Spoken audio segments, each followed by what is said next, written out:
What if the fastest way to influence someone is to stop trying to impress them? Because the moment you start talking too much, you have already lost the room? That sounds insane until you realize the loudest person in the room is usually the least effective, and the people who move others are often the ones you barely notice. And then comes the real shock. Persuasion is not about winning the argument. It is about finding the thing they already care about and standing next to it.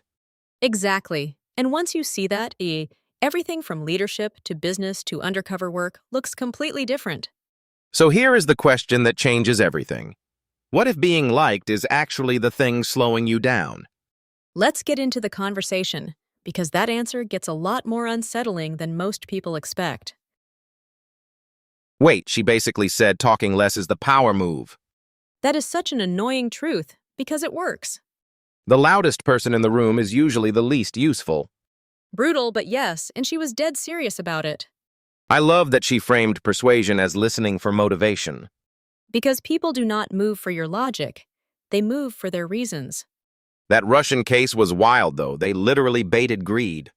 They turned a resort into a trap with peanut coladas and patience. That is the least glamorous undercover operation I have ever heard. No, it is glamorous if you enjoy flying in silence with criminals. But the bigger point is that she did not try to win him over emotionally. Exactly. She found the thing he already worshipped and stood next to it. That is so much smarter than saying, "Please trust me, I am nice." Which is, to be fair, how most people try to do business. And then they act shocked when nobody buys anything. Her point about likability was interesting, though, because she rejected it hard. Yeah, she said chasing likability can wreck the whole goal. That is such a maturity test, because everyone wants to be approved of. It is also such a trap for founders and managers. Right, because then you are managing feelings instead of outcomes. Competence first, warmth second, ego nowhere near the meeting. Ego nowhere near the meeting should be on a wall somewhere. Probably in every office, right under the useless mission statement. The part I liked most was respect as a strategy, not a vibe. Yeah, like showing up on time is almost a moral signal. And not talking over people is a signal too, which is rare now. People think respect is being agreeable, which is such a baby view.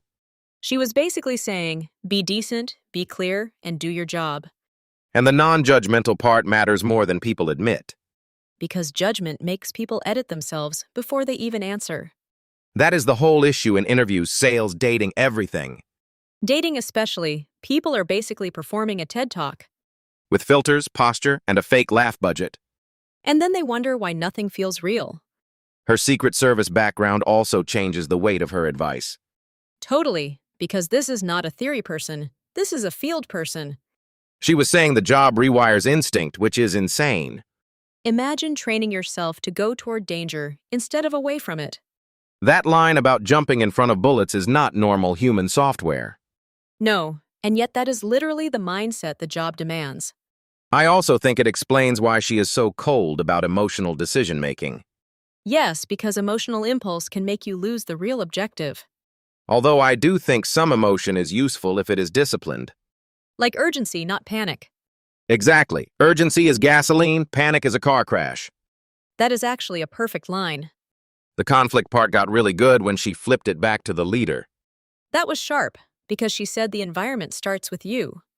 Which is annoying, because it removes the comfort of blaming everyone else. Yes, and everyone hates that answer until it works on them. Her point was basically, if your team keeps disrespecting you, inspect your standards. And inspect your silence, because silence teaches people a lot. Silence is a very expensive manager if you let it run the company. That is absurdly true. I liked how she separated conflict from drama. Conflict can be clean, direct, and even respectful. That cabinet room example made it feel almost healthy. Like argue the policy, not the person. Which sounds obvious, but most people cannot do it. Because they wait too long, then speak from resentment. And then resentment starts driving the conversation, which is poison. That is how small issues become identity wars. The teaching example was also great because she used standards plus autonomy. That is the part most leaders miss. They only do rules.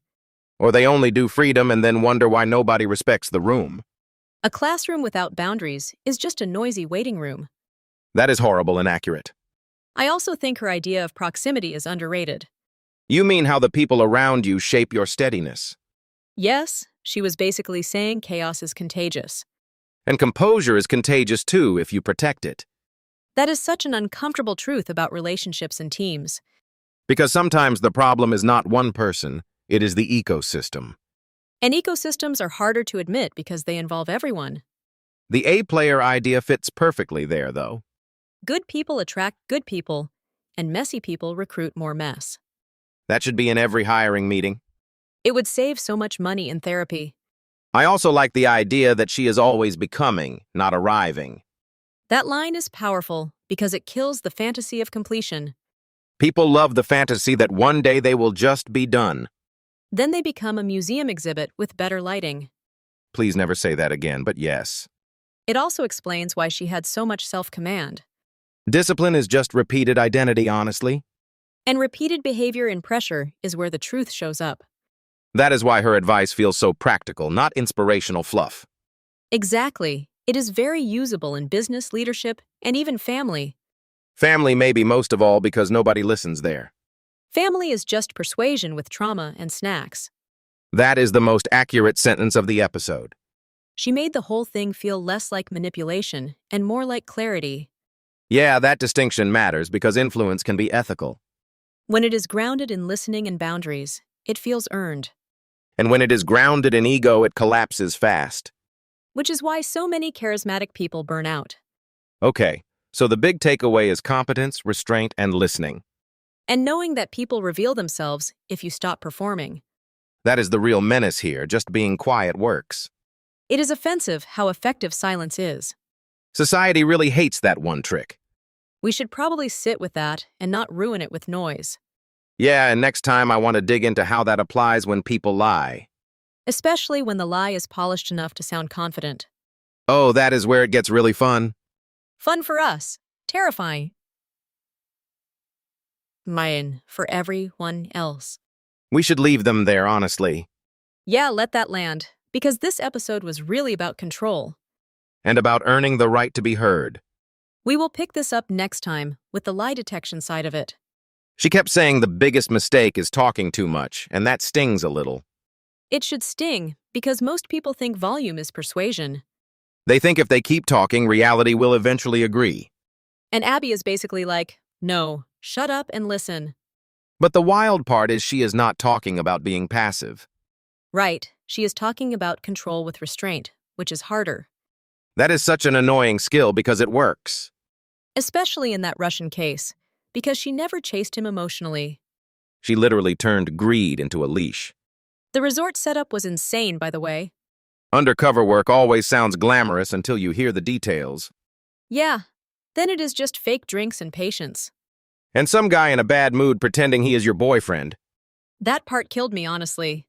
But the real lesson is she found his motivation before she tried to move him. That is the whole persuasion game, isn't it? Yeah, people think persuasion starts with speech, but it starts with diagnosis. Diagnosis is such a cold word, though. Well, so is the Secret Service, apparently. True, but I mean reading someone is almost clinical. She made it sound less like mind games and more like discipline. Discipline and curiosity, because she keeps asking what matters to the other person. That is the part I think most leaders mess up completely. Because they lead with their own opinion first? Exactly. They walk in acting like their thoughts are the product. Their thoughts are usually the problem, not the product. Especially the guy who thinks he is being magnetic when he is just loud. And Abby's point was, if you listen, people reveal the lever. The lever is always different, which is why one-size-fits-all persuasion is fake. Money for one person, mission for another, ego for another. And if you miss that, you are basically negotiating blind. Blind and loud, which is a terrible combination. That should be on a motivational poster for bad managers. What I loved is she separated being liked from being effective. That was a sharp one, because everybody is so addicted to being liked. Yeah, people confuse warmth with weakness all the time. And she is saying warmth is not weakness, it is respect, with boundaries. That distinction is huge, because niceness can be very expensive. Niceness is how people get absolutely run over at work. Polite little doormats everywhere, just smiling through chaos. She was almost offended by the idea of trying to make everyone like you. Because it distracts you from competence, and competence is what earns trust. The time thing was interesting too, like showing up early as a moral signal. In her world, punctuality is not etiquette, it is reliability. And reliability is persuasion without words. That is annoyingly elegant, actually, She kept coming back to the same thing. People trust what they can predict. which is why she hates emotional decision-making. I mean, hate is strong, but I get the point. She is not saying never feel anything, she is saying do not drive the car with it. That is a much better line than what I said. And she had credibility because she has seen what emotion does in high-stakes rooms. The part about the White House and elite performers really matters there. Yeah, she did not grow up in theory. She grew up in pressure. Pressure either makes you sloppy or it makes you clean up your instincts. And apparently for her, it made her ruthless about standards. Which brings us to boundaries because that section got very real. Oh, the boundary talk was probably the most practical part. She immediately flips it back on the leader, which is uncomfortable but smart. Right, she is like, what did you allow? The manager always wants to blame the intern, and she is like, cute. Cute and irrelevant. But she is correct. That tone gets set at the top. If you tolerate small disrespect, you are training bigger disrespect. And if you wait too long, resentment starts running the meeting. That is such a specific kind of workplace rot. I have seen that rot destroy entire teams. She said something sharp about conflict too, that most people fear it for no reason. She reframed it as competition, not combat. Which is huge, because competition can stay respectful. And respectful conflict actually clarifies standards. I liked the example where she asks, what happened? Walk me through it. That is the calmest way to apply pressure imaginable. It forces the other person to hear themselves. And half the time they convict themselves on the way out. Seriously, people talk until their own excuse collapses. She also made a good point about ego versus real disrespect. Yeah, not every discomfort is a boundary violation. That distinction alone could save so many bad confrontations. Because if you overreact, you become the problem. And suddenly the room is not about the work anymore. It becomes a personal drama theater, which nobody ordered. Her point about leadership examples was also strong. You mean being sturdy first, friendly later? Exactly, because if you start soft and try to harden later, good luck. That is where a lot of people get cooked. She basically said boundaries are easier to keep than to build from scratch. And she was right, because people learn your limits fast. The classroom example was interesting too, because she combined strictness with autonomy. That was the smartest part to me, honestly. She did not just say no phones, she explained why the standard exists. That makes people feel respected, not controlled. And then she gives them freedom to leave, which is wild. It is wild because it works. That is the annoying truth. She is teaching adults like adults, which is rarer than it should be. And she is also modeling the behavior she wants back. That part mattered to me because people copy what you tolerate. They really do. And leaders forget they are being watched constantly. I also loved how she talked about her own circle changing over time.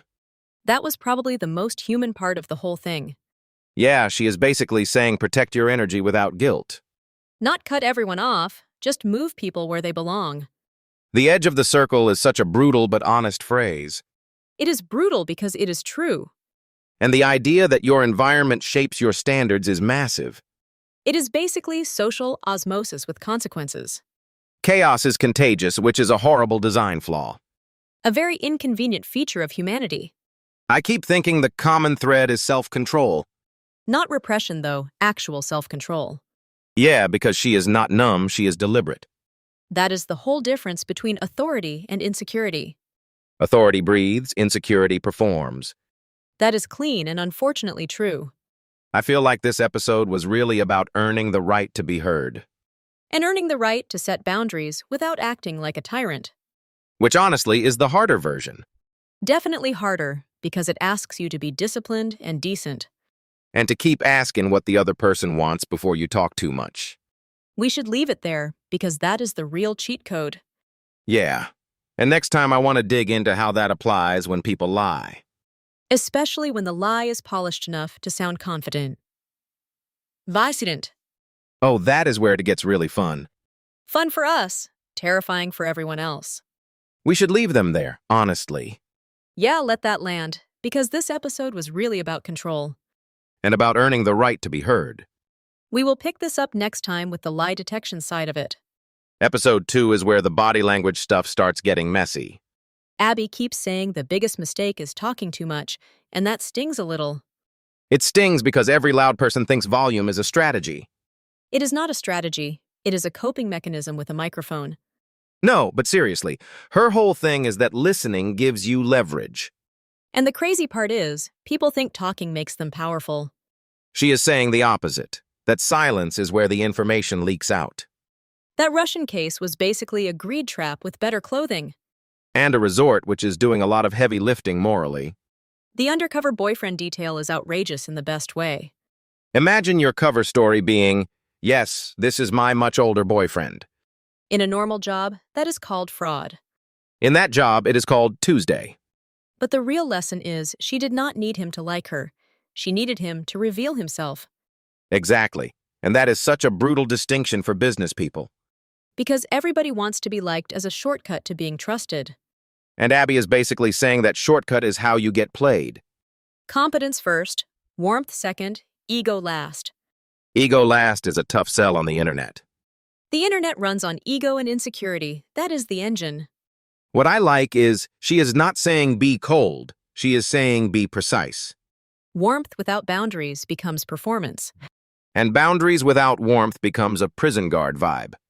A very competent prison guard vibe, but still. Which is probably why she keeps talking about respect instead of friendliness.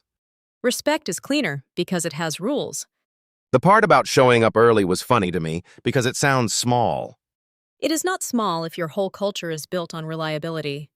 Right, if on time is late, then late is basically a personality flaw. A very expensive personality flaw. The market does not pay for chaos, it just tolerates it briefly. I keep thinking about her saying people reveal their motivation if you shut up. That is the whole trick, let them talk themselves into the truth. Which is terrifying if you are the kind of person who overshares when nervous. So basically most founders, most politicians, and half of podcast guests. You said that with too much confidence. Because I have met the species. Her point about not leading with judgment is huge, though. Huge. Because judgment makes people edit themselves in real time. And then you think you are getting honesty when you are actually getting a performance. Exactly, and you are sitting there like, wow, such a clean answer. Clean answers are usually the most suspicious ones. Especially in her world, where the goal is information, not applause. That is a big mental shift for leaders, too. Yeah, because a lot of leaders are actually auditioning. They are auditioning to be seen as wise while avoiding the hard conversation. And then the hard conversation grows teeth and eats the team. Her conflict point was maybe the strongest part for me. The idea that if someone is disrespecting you, the first question is what standard you set. That is such a savage mirror to hold up. It is rude but useful. Because people love blaming the other person before checking their own pattern. She basically says your environment teaches people how to treat you. That is why early boundaries matter more than late outrage. Yes, because once the room learns the rule, you are managing norms, not emergencies. Unless you waited too long, and now the room is lawless. Then you are running a tiny failed state. Which is basically many offices. Her move was interesting, though, because she does not go in hot first. She flips it back and asks, what did you do to allow this? That is accountability without theatrics. And it makes people think, which is often more powerful than getting loud.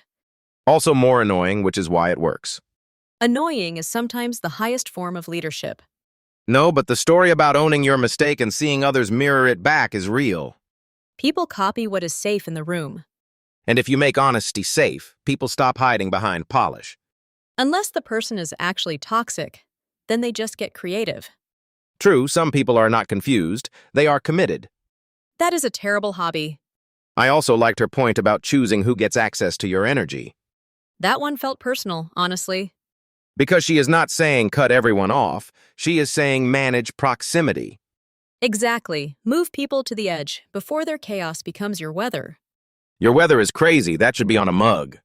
And yet people really do let other people become their forecast. The part about A players attracting A players was also interesting. Quality normalizes quality, and mess normalizes mess. That is why one solid person can change a whole team culture. Or one chaotic person can poison a whole floor. One person, seriously, that fast. Everyone watches the tolerated behavior and updates from there. That was the sharpest thing she said about leadership, maybe. And she kept coming back to discipline, which sounds boring until you need it. Discipline is boring the way oxygen is boring. Until it disappears, and then everybody gets dramatic. That is exactly the human condition. What I respect is she is not selling personality. She is selling standards. And standards are way harder to fake than charisma. Which is why the quiet people with real competence usually win eventually. Eventually, yes, after everyone else has had their little performance. The performance tax is brutal. The wildest part is that her power comes from restraint, not aggression. Right? She can walk into conflict without making it personal. Which is rare because most people say they are calm while secretly being a volcano. A very loud volcano with a LinkedIn. His profile. Okay, that is nasty. But it is true, and that is what makes this conversation land. She is basically saying competence is respect in action. And listening is the first proof that you have it. Man, that is a strong note to end on. It is, and it sets up the next episode perfectly.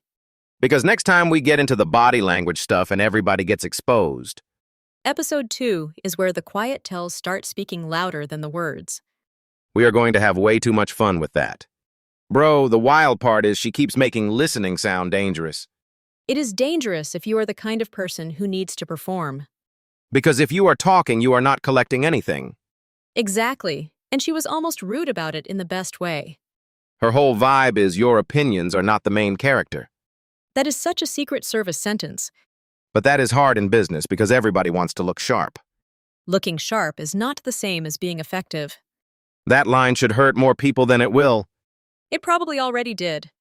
I liked her saying people are motivated by different things, not just money. That is where most persuasion advice falls apart, honestly. Because people think they can use one trick on everybody. And she is saying, no, people are not a template. The Russian case was insane, though. Bro, the fake girlfriend resort setup was absolutely ridiculous. That is not undercover, that is a luxury scam opera. With poolside drinks and national security on the side. But the genius was she knew greed would move him. That is the whole lesson right there. Stop trying to convince the surface and start reading the engine. Yes, and the engine is usually ego, fear, money, status, or relief. Sometimes all five if the person is really committed to being annoying. Exactly. And then you are just babysitting a disaster. What did you think about her saying the biggest mistake is talking too much? I think it is brutal because it is true. But some people do need to explain themselves. Sure, but that is usually after they have already lost the room. Lost the room is such a nice way to say they torched the room. She would say you handed them the matches. And I loved how she made listening sound like power, not submission. That is the shift people miss. If I am listening well, I am not weak. You are actually in control because you are learning faster. That is such a better frame than trying to dominate the conversation. Dominating is often just insecurity with good lighting. Good lighting and a bad haircut. And a LinkedIn post. Her thing about competence was interesting too because it is not sexy advice. No, but it is the kind of advice that actually holds. Be on time, follow through, do what you said. Revolutionary behavior from a functioning adult. That should be the subtitle of the whole episode. And she drew a line between being liked and being respected, which matters. But everybody says they want both. They do, until they have to choose how to behave. Because chasing being liked makes you sloppy. It makes you negotiation-proof in the worst way. Like you start optimizing for approval instead of outcomes. Exactly. And she kept saying competence creates warmth anyway. Which is so insulting to everyone trying to be cute in meetings. Cute in meetings is rarely a winning strategy. What hit me was her saying warmth is really respect and openness. Yeah, and not being judgmental is part of that. But some people confuse not judging with being a doormat. She pushed back on that hard. Warm does not mean weak, and nice does not mean effective. Right, because if you lose authority, the warmth becomes fake. then you are just being politely used. That is the nightmare version of people skills. The conflict part got even more interesting to me. Because she refused to make it emotional.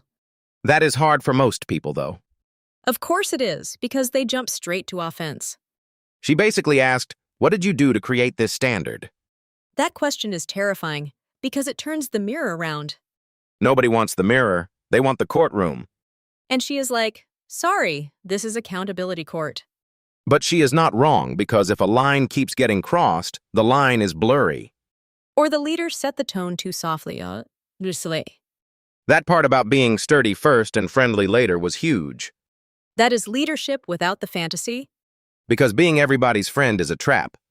It usually is, especially when standards matter. And she kept saying, address it early, not after resentment builds. That is the part people hate because it requires immediate discomfort.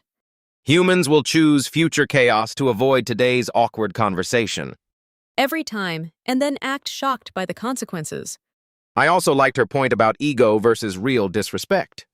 That distinction saves a lot of bad conversations. Because sometimes you are not being attacked, you are just being challenged. And strong people can handle challenge without spiraling. That is rare, though. Very rare, like a calm group chat. A calm group chat does not exist in nature. Her teaching story was interesting too, because she sets the boundary clearly. No cell phones, but with autonomy attached. That is what makes it smart, not just strict. She is saying, I respect you enough to demand your attention. And that changes the whole room. Also, the idea that people mirror the standard you model is huge. If you own your mistakes, they learn to own theirs. If you are slippery, they become slippery too. Exactly. Leadership is contagious whether you want it or not. Her point about circles was almost the simplest and strongest one. Who you keep close shapes what feels normal. That part was quietly brutal. Because sometimes the chaos is not entering your life, you are hosting it. Hosting chaos sounds like a terrible event planner. And yet so many people are very good at it.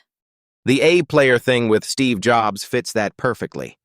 High standards create high standards, and drama creates more drama. That osmosis idea is real, though. It is not even mystical, it is just environment. Your nervous system starts thinking the mess is normal. Exactly, and then you stop noticing the decay. I also liked how she admitted she is different in different settings. That was honest, not fake. Because the podcast version of you and the operator version of you are not identical. They should not be identical if the context changes. But both should still have a spine. Yes, that is the point. Not a gelatinous blob of vibes. Horrible image, but yes.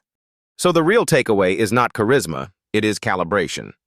And discipline, because none of this works accidentally. Yeah, you do not stumble into being steady. You practice it until it becomes your default.